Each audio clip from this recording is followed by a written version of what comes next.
And while the heat cranks up, so can our devices. And at times when our gadgets overheat after being exposed to the sun, it can cause battery usage to drain pretty quickly, Mike. However, one student may have the solution by using a cooling pad to help stop your devices from getting too hot. To explain more, bring in Jordan Fourcher, the inventor and CEO of Fourcher Technologies.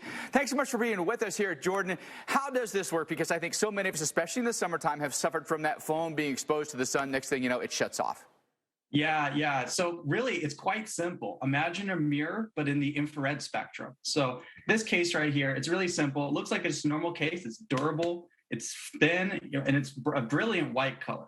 But what it does in the infrared spectrum is quite spectacular. It just reflects. It has no absorption. It just reflects the infrared light. So as long as you got a clear view of the sky and you got plenty of sunlight, it'll actually get colder in the sun instead of hotter. Wow. So, okay, this isn't something that cools your phone electronically. It's just a reflection of the light from actually being absorbed into the device itself. Yeah, the cryo case has no electricity. You don't need to freeze it, boil it, do anything. Just you need a clear view of the sky, and it gets 15 degrees colder. Okay, so Jordan, let me get this right. So many of us, I mean, I just think about like being at the pool or at the beach in the summertime. All of us are like hiding our phones under our towels and everything else to keep it from the sun. Walk us through. You don't have to do that at all anymore, right? Is that what you're saying? But you got to face your phone face down. Is that correct? Yeah, for right now, you just got to put your phone face down. And it's counterintuitive, but the more sunlight you have and the more exposed it is, the colder it will actually get. So it works really great right by the pool. Exactly. It's perfect. So instead of hiding it under a towel, it'd actually be colder for you to put it right next to the pool side. So you said it goes over your phone. Does this double up as a case too, or does it go over the case? Do you still need a case? It is a case. So is it waterproof? I mean, it could be. I mean, it doesn't. Most phones are waterproof these days, but it's just like a normal case. It's just what makes it special is the special radiative cooling paint that we have applied underneath. That's what makes it special. But other than that, it's a durable, normal case. Nothing fancy about it. Jordan, you're working on some other inventions here as well. Is something like a cooling pad? Tell us about that. Yeah, so actually here it is. This is the cryo pad. It's a wireless charger that actively cools your phone. And this is meant to be something you put on your desk, have at home, and it has three benefits. First of all, cooling your phone leads to better performance from the CPU. It allows you to charge faster, and it actually protects your long-term battery health.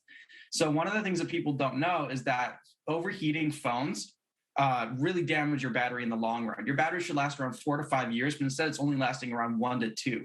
And that's because it overheats when you charge it. So I set out to make this to fix that.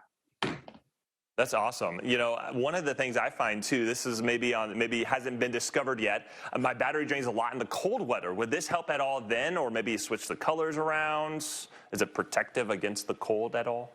Well, we haven't targeted anything for the cold yet, but it's actually easier for me to make something to target phones that are too cold rather than phones that are too hot. So I've actually started with the harder thing first, and I could easily adapt this technology to heat up your phone if you ever needed to do that for some reason. This is.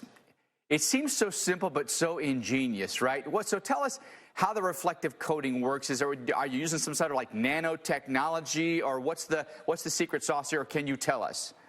I can't exactly tell you too much, but it is radiative cooling. So viewers may go online and Google that just to get a brief overview. But essentially what you're doing is you're taking a small spectrum of a small part of the infrared spectrum, and you're reflecting it through this layer in the spectrum that is kind of has holes in it. So that way it uses something called the black body effect. So basically space is your heat sink. Now the material itself is a little too fragile to be used on buildings and cars at this very moment. However, I am working to try and develop it to be used for something like that in the future. Love it. We all need it too, and summer is right around the corner. Jordan Fourcher, thanks so much for being with us. Great invention. Hopefully we'll talk to you again soon. I could use one of those, Chris, and you want one that heats up. You're like the opposite of all this. In the wintertime, I have a hard time keeping my phone running functionally. In the summertime, I keep it wrapped up, but it's so cool. It's just like a case. I mean, really, really cool invention.